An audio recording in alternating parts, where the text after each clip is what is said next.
ধন্যবাদ। মুই সুস্মিতা বর্মন। তো তোমরা দেখেই পাওয়া যাচ্ছে আজকে আমার কলেজে একটা প্রোগ্রাম আছে, মুই নাচ করিম রবীন্দ্র জয়ন্তী। তো মুখ কেমন লাগে যাচ্ছে সবাই একটু কমেন্ট করে বলবেন, জানাইবেন ভাল লাগিবে।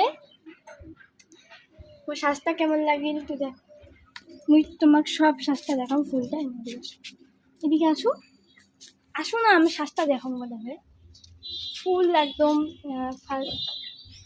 ফুল একদম আগা আগা পিছা। মোবাইলটা কিনছে না, দেখেই পাওয়া যাচ্ছে। সেখানটা দেখো সবাই কেমন লাগছে কমেন্টে জানাবে। তো মোর নাচটাও আপনি তোমরা দেখেই পাবেন সবাই কেমন লাগছে বলো। এটা আমার ভাঙাচোরা বাড়ি। তো মেকআপটা পুরোটাই